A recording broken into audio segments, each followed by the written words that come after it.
Là, ça fait déjà 2 stations où on essaie de s'arrêter pour... faut absolument qu'on remette de l'essence.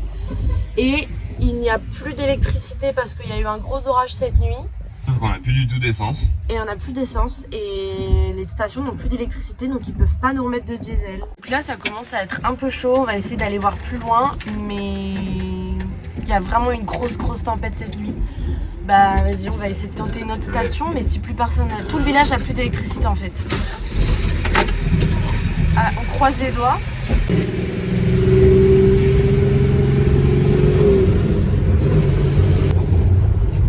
Déjà, il y a les prix affichés là sur les panneaux. Donc il y a de l'électricité. Ouais, l'autre il n'y avait pas du tout les prix comme ça. Oh, on a eu chaud. On va pas crier trop vite, si c'est jamais. Bon, sauvé, on a réussi à remettre de l'essence parce que là, vraiment, sinon c'était très critique. Donc heureusement là il y a de l'électricité.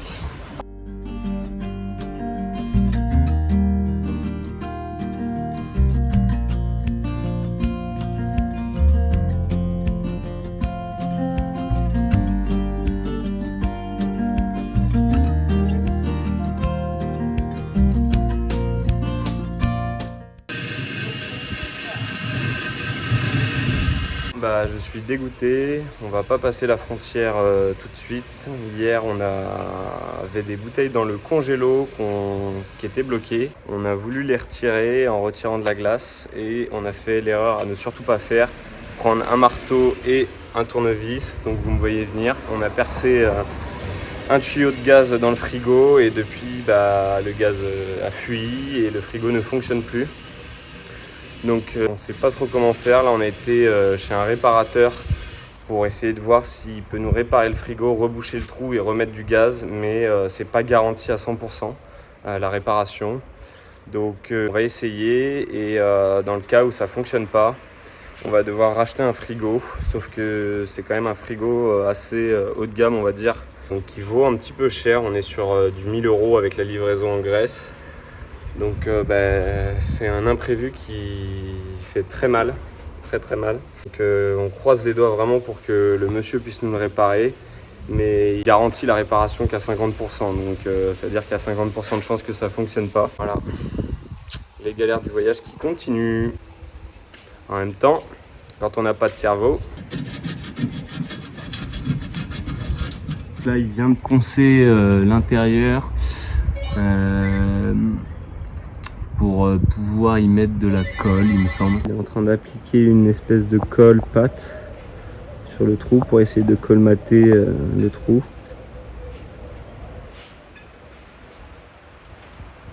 Il vient d'ouvrir le truc de gaz et en fait c'est pour recharger le gaz pour que la compression après se fait parce que là on a perdu tout le gaz donc ça peut plus fonctionner et plus faire de frais.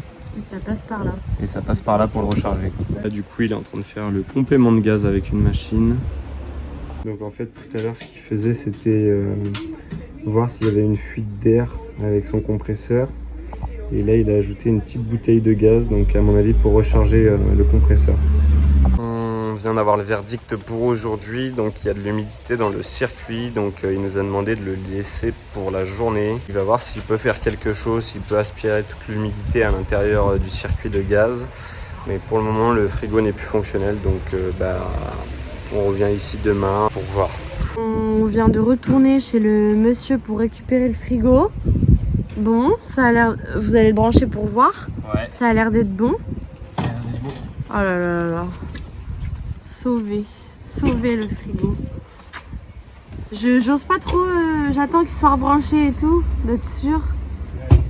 Mais on a croisé fort les doigts, normalement c'est bon. On est obligé de le faire passer par le haillon parce qu'il passe pas dans la porte d'entrée. Donc obligé d'ouvrir pour rentrer ou sortir le frigo. Je suis dégoûté, faux espoir. Le frigo ne refonctionnera pas. Donc il est bel et bien HS. En fait, le gars nous l'a redonné normalement. Donc on s'est dit c'est bon, le frigo a été réparé. Et au final, quand je lui ai demandé si je pouvais l'allumer, il m'a dit non, mais il est capoute. Il m'a vraiment dit capoute. Donc là j'ai compris que c'était mort et en gros le gars m'a dit que le trou était trop gros pour le colmater avec son produit. Et voilà, donc le frigo à 1000 €, il est mort.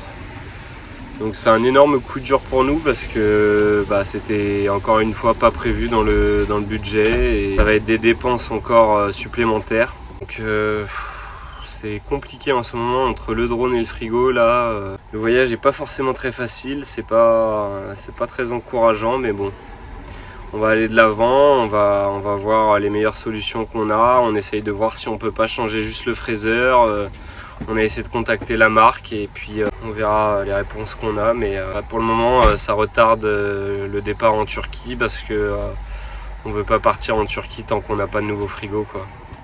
Voilà l'espèce de colle ou de pâte qu'il a essayé de mettre. Donc il y a le trou en dessous là, mais c'est trop gros, ça fuit quoi. Donc pas moyen. Et ce qui peut être compliqué aussi en voyage, c'est que le moindre truc que tu casses ou le moindre problème que tu as, tu es obligé de trouver des solutions avec des personnes qui parlent pas forcément bien anglais ou qui parlent même pas du tout anglais. Donc c'est très compliqué de trouver la bonne personne, vers qui s'orienter ou de trouver une solution tout simplement. Donc il faut persévérer, passer beaucoup d'appels, y passer du temps. Malheureusement, cet imprévu va venir bouleverser tous nos plans. Nous vous avions présenté dans la dernière vidéo Simon et Sophie avec qui nous voyageons depuis maintenant 2 semaines. Notre objectif était de passer ensemble la frontière turque. Après presque 3 mois passés en Grèce, il ne nous restait plus qu'une poignée de kilomètres. Nous allions enfin aller en Turquie d'ici quelques jours au moment de l'incident. Sauf qu'il est inenvisageable pour nous de continuer à avancer sans avoir réglé notre problème, en sachant que de plus, si nous n'arrivons pas à le réparer, ce frigo ne peut pas être livré en Turquie. C'est donc avec un gros pincement au cœur que nos chemins se séparent et qu'ils reprennent la route sans nous.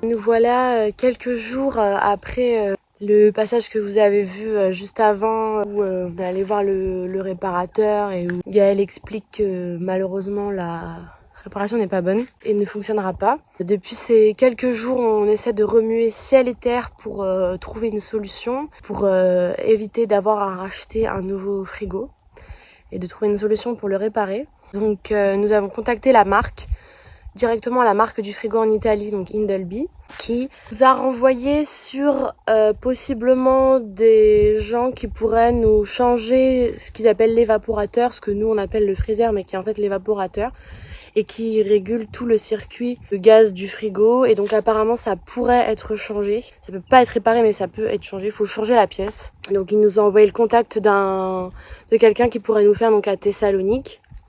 Donc cela veut dire qu'on va devoir revenir en arrière en fait, parce qu'on avait avancé jusqu'à Xanthi. C'est là où on est actuellement et où on a été chez le réparateur, parce qu'on s'était dit qu'on arriverait peut-être à le faire réparer, et on avait continué à avancer. Et là du coup on sait vraiment officiellement qu'on va devoir retourner en arrière, donc c'est vraiment un gros coup dur moralement de se dire qu'on va devoir faire demi-tour en fait et retourner à Thessalonique pour essayer de faire changer cette pièce. On a 2 contacts parce que le premier que la marque nous a donné, ils nous ont donné eux aussi un deuxième contact. Donc on est en discussion un petit peu avec tout le monde. Ils nous avaient donné un contact à Istanbul, mais qui malheureusement ne nous répondent pas. C'était que Istanbul ou Thessalonique. Donc on essaie de voir avec les 2 contacts combien ça pourrait nous coûter. Il y en a un, il fallait qu'ils aient l'accord de la marque, donc on les a recontactés et tout. Ça fait plusieurs jours qu'on est dessus. Voilà où on en est, et malheureusement on vient d'apprendre une mauvaise nouvelle ce matin. C'est le délai pour recevoir la pièce qui serait de 2 à 3 semaines. Donc on pensait peut-être faire la route aujourd'hui et que peut-être qu'ils pourraient l'avoir avant la fin de la semaine, que ça pourrait être réglé pour qu'on puisse reprendre le voyage qui est vraiment en pause actuellement. Et quand on voyage en van, être immobilisé à un endroit pendant 2-3 semaines, c'est très long. Surtout qu'on a des impératifs dans quelques mois, tout un itinéraire, voilà, et ça pourrait aussi mettre en péril les prochains pays que nous devions faire après, parce que vivre en plus sans frigo, c'est quand même voilà, ça peut être un peu compliqué au bout d'un moment. C'est beaucoup. Donc on est bloqué et on ne sait pas trop quoi faire. On attend la réponse du deuxième contact à Thessalonique concernant le délai, voir si ça pourrait pas être plus rapide. Mais malheureusement, nous n'avons pas d'autre solution. Donc devoir revenir en arrière et attendre, mais c'est vraiment un coup dur, surtout d'avoir un si grand délai, on s'attendait pas à autant de temps. Et pourquoi nous n'achetons pas un autre frigo? C'est que c'est très spécifique, l'encastrement a été fait pour ce frigo-là, donc on ne peut pas mettre un autre frigo. Et il est vraiment d'une très très bonne qualité. C'est un frigo qui est vraiment optimisé, il consomme vraiment pas beaucoup. Donc on va voir ce qui va se passer, on attend les réponses pour le moment et puis on vous redonne des nouvelles d'ici là.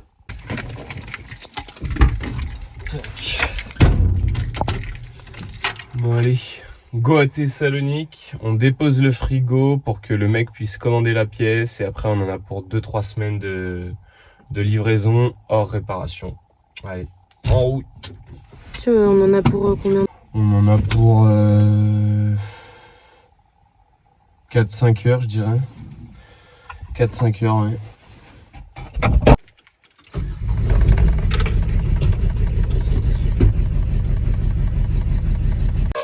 Oh? Oui, on était en route pour aller à Thessalonique et on s'est arrêté dans un petit village pour manger et on a eu un revirement de situation. Il y a un gars de Istanbul qui nous a répondu alors qu'on lui avait écrit il y a un moment et il nous dit qu'il a la pièce, qu'on n'aurait pas 2-3 semaines à attendre, donc visiblement on pourrait passer la frontière turque et faut juste que je lui donne les dimensions maintenant du truc pour savoir s'il a la pièce, voilà, la bonne pièce, et sinon ça paraît good. 34. Donc en fait, le mec aurait 2 pièces pour l'ancienne et la nouvelle génération, apparemment, a priori. Et nous, ce serait l'ancienne génération, le frigo à 3 ans. Donc, il faudrait voir. Faut pas non plus trop s'emballer. Mais vraiment, on s'attendait pas du tout à recevoir ces messages d'un autre numéro qui nous dit c'est Istanbul, quoi. Comment on dit longueur en anglais? Lens. L-E-N-G. L-E-N-G-T-H. Ça c'est la longueur, on est d'accord? Bah oui, ça me paraît logique, plus logique, oui. Oui, oui, et après c'est la largeur. Et après il faut lui donner la hauteur. On le tape. Ok. Bon, on lui transmet tout ça et on va voir ce que ça donne, mais au bon moment quoi. Hein. On vient juste de prendre la route.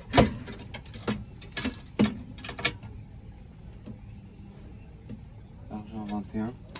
Mustapha il répond plus, je sais pas trop quoi faire, mais je pense que dans tous les cas on va avancer parce que je me dis que dans tous les cas le gars au pire il peut commander la pièce et nous faire retourner en arrière puis attendre 2-3 semaines de livraison, c'est vraiment un truc qui me saoule, donc c'est direction la Turquie là.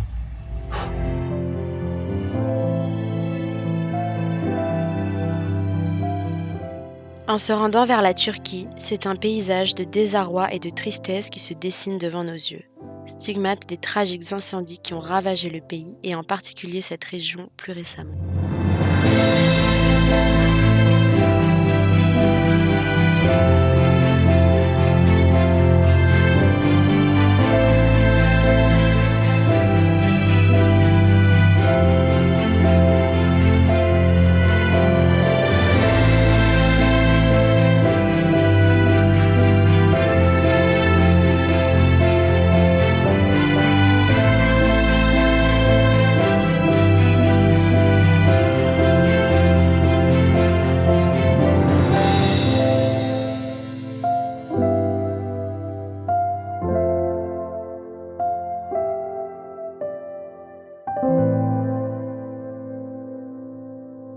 On a une excellente nouvelle, on a donc eu encore un retour du réparateur en Turquie et nous avons rendez-vous lundi matin pour aller faire réparer notre frigo. Donc vraiment on ne s'attendait pas du tout à ce revirement de situation.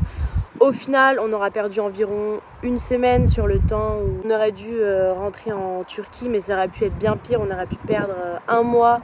Donc au final on limite quand même les dégâts, on va dire. Donc on a rendez-vous dans 3 jours et nous passons la frontière demain.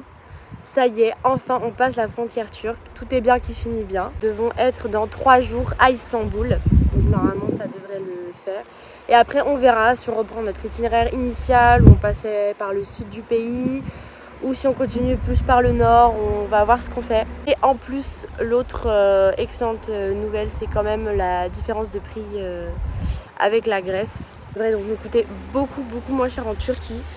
Donc vraiment ça c'est super cool aussi. Allez, maintenant on se retrouve à la frontière entre la Grèce et la Turquie. Vendredi, 10h du matin, on se dirige vers la frontière turque en compagnie de Simon et Sophie qui nous ont rejoints hier soir. Ça y est, on va enfin la passer cette frontière. T'es stressé ou pas? Non, ça va. Je déteste passer les frontières, vraiment, et encore plus celle-là parce que tout le monde nous dit qu'elle est horrible, etc. Ça peut être très long, qui peut être un peu relou et tout, donc ça me fait un peu peur là. La plus là, on est le week-end. En plus, on est vendredi, mais bon, il est 10h. Il y a des gens qui se retrouvent à attendre des 7-8 heures à la frontière. Où on va bien voir comment ça se passe. On va pas partir négatif, mais un petit peu stressé quand même. C'est imminent. Moins de 2 km. Oula, il y a beaucoup de camions. Ouais. What? On se faufile au milieu, hein.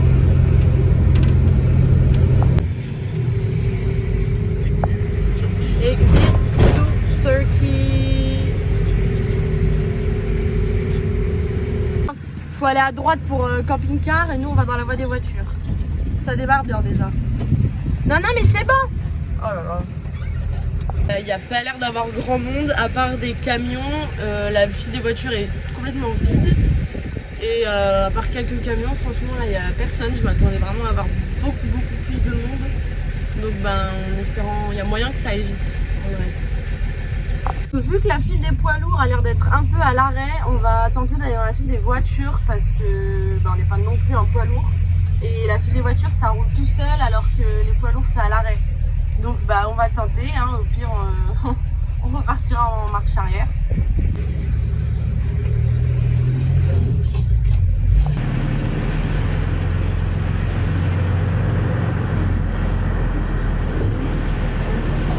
Yassas.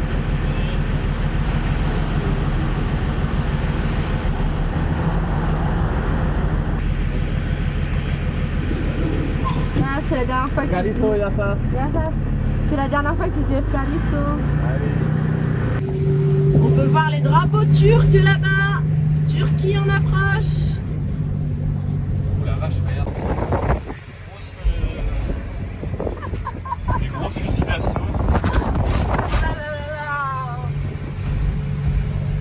Bon, il est détracté. C'est pour ça aussi que c'est chaud. À cause des migrants. À mort et regardez dans leur... Les grosses frontières. Ouh la vache. Waouh. C'est quand même une très grosse frontière. On sent la présence militaire, lourdement armée. Il y a des barbelés de partout. La frontière est hyper grosse. Tu sens que ça, c'est un peu tendu, que ça rigole pas trop, mais en même temps c'est le point d'entrée de l'Europe par la terre, donc c'est normal en même temps avec les frontières que la Turquie. Ah, c'est normal qu'il y ait autant de contrôle quoi. Non. No food. Ah. What? Yes. Yes. We come to try. Thank you. Il nous a juste rendu les trucs.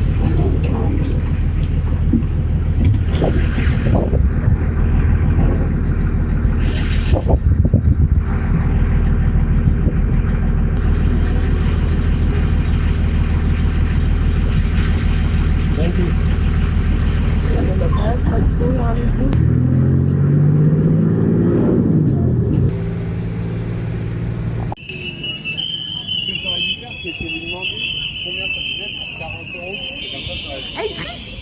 Il est sur le trottoir.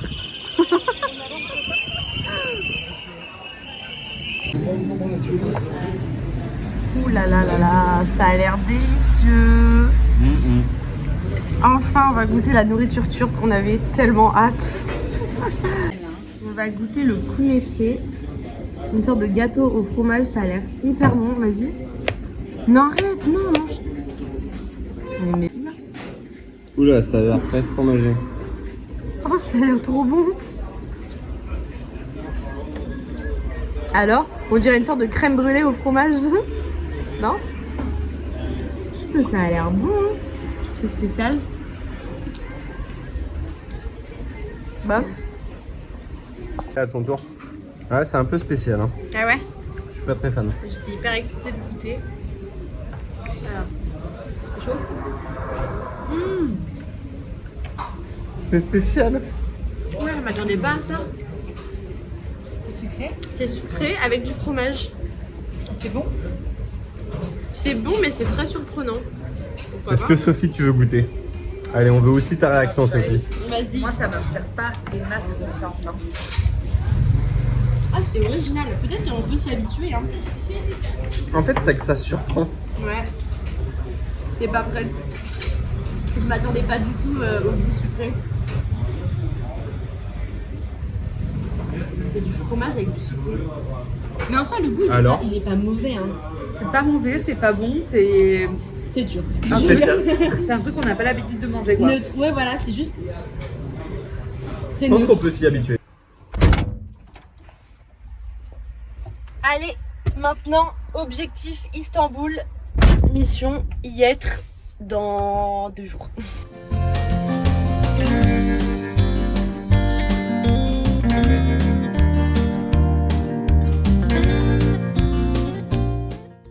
Donc, il y a un Starbucks derrière nous. Oui. Juste là. On vient d'arriver dans un centre commercial en route vers Istanbul pour essayer de trouver une carte SIM parce qu'on n'en a toujours pas pour le moment. Et la première fois du coup là qu'on va dans un centre commercial et à l'entrée, comme dans un aéroport, un contrôle de sécurité avec des portiers qui ont fait passer notre sac dans un quelque chose au rayon X quoi. Donc c'est assez impressionnant de voir ça. C'est vachement contrôlé. Il est hyper grand. Il est immense le centre commercial.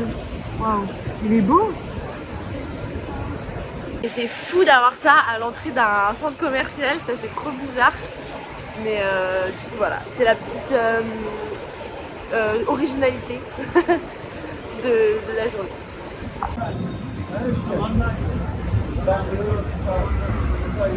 Par rapport à la frontière de la Turquie que nous avons passé un peu plus tôt dans la journée, franchement ça s'est beaucoup mieux passé que ce qu'on pensait. On a mis à peu près une petite heure pour la passer et vraiment même si elle était assez impressionnante et tout, c'est passé sans encombre.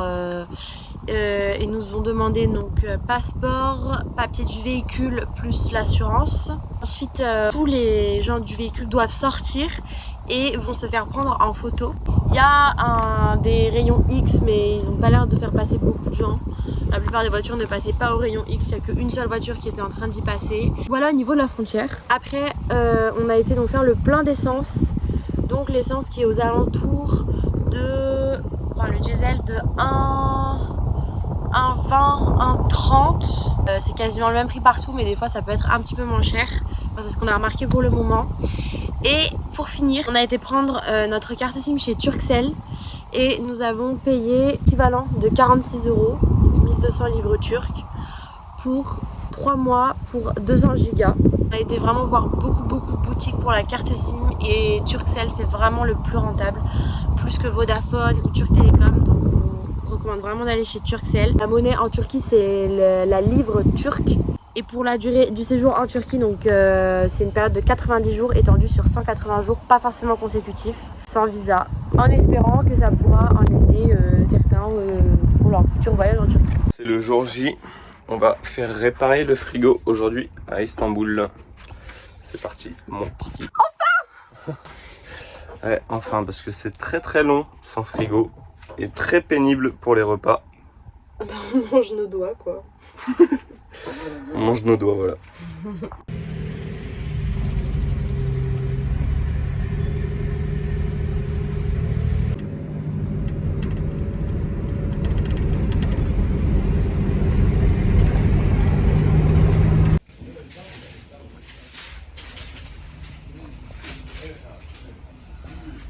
vient d'avoir une mauvaise nouvelle. Là, ils viennent de changer le fraiseur et quand ils ont essayé de le rallumer, en fait, le compresseur est bloqué. Donc, on est un petit peu dégoûté. Parce que c'est une pièce qui vaut hyper cher. Donc normalement le fraiseur c'est 200 €, le compresseur ici en Turquie normalement c'est 300 € et le gars il a dit qu'il nous faisait le prix auquel eux le touchaient, donc c'est à dire qu'ils vont nous le faire à 150 € au lieu de 300, donc c'est très gentil de leur part. Ils sont très très sympas pour éviter que la réparation nous coûte trop cher en fait. Donc là on va devoir rajouter 150 € pour le changement du compresseur. Voilà. Vraiment trop adorable. Après nous avoir offert le café, le thé, ils nous ont carrément offert le repas. Vraiment, on s'y attendait pas du tout. Il y a vraiment une petite cuisine avec une petite dame qui fait à manger. C'était absolument délicieux, on s'est régalé. Alors qu'est-ce qu'on a eu à manger? On a eu une petite chorba, une petite soupe de lentilles. Donc soupe de lentilles corail turque avec quelques légumes, patates, carottes. Ouais, et du kofte, du coup là la viande. La viande. Et c'était absolument délicieux. Donc franchement, incroyable. Tu viens de faire réparer le frigo et il t'offre à manger quoi, c'est incroyable. Comme à la maison. Il y a une agression? Oui, bonjour. Mais pourquoi ils nous miaulent tous dessus? Ils sont jetés en courant sur nous. Le frigo c'est bon, il est réparé, donc génial. Trop cool. Tout est bien, qui finit bien, on est trop contents. Wouhou! C'est bon, il a rebranché le frigo, tout est good, tout fonctionne. Franchement, enfin, problème de réglé, c'est vraiment génial. Voilà, franchement au top l'endroit où on a été, à Istanbul, incroyable. Bah il est dégueulasse. Hein. Il est pas propre, il est complètement dégueu, va falloir qu'on le nettoie, mais là on voit qu'il y a du frais, et puis je le dégueulasse encore plus avec mes grosses mains. On voit qu'il y a du frais, donc ça c'est trop bien. On en a eu au total pour 270 € pour les 2 pièces. Donc compresseur plus fraiseur. Voilà, donc vraiment prix imbattable quoi, vraiment incroyable, on n'aurait jamais payé si peu cher ailleurs, n'importe où ailleurs. Sachant qu'en Grèce, ils nous proposaient le fraiseur plus la main d'œuvre pour plus de 350 €. Donc s'il y avait eu le compresseur à rajouter, je pense qu'on aurait largement doublé, on serait arrivé peut-être même à 700 € au moins. Donc on est super contents. 3 days later. On est dégoûté. Après plusieurs jours de test du frigo, on s'aperçoit qu'il fait pas assez de frais. Il est au maximum et pour autant il fait quasiment pas de froid. Donc il va falloir qu'on retourne voir les professionnels à l'autre bout d'Istanbul pour pouvoir régler le problème. On va jamais s'en sortir de ce problème de frigo, je crois. Dans le prochain épisode, les galères continuent pour nous. On fait étape dans un garage à Istanbul, mais ça ne se passe pas vraiment comme prévu. Ça fait déjà 6 jours qu'on est au garage. Il y a tout qui a été commencé, mais rien qui a été terminé. On commence vraiment à se sentir bloqué ici. On a l'impression qu'on va jamais s'en sortir de ce garage. Merci à tous d'avoir regardé cette vidéo. N'hésitez pas à l'aimer et vous abonner. Ça nous soutient énormément dans nos projets. Et on se retrouve dimanche prochain pour la suite de nos aventures.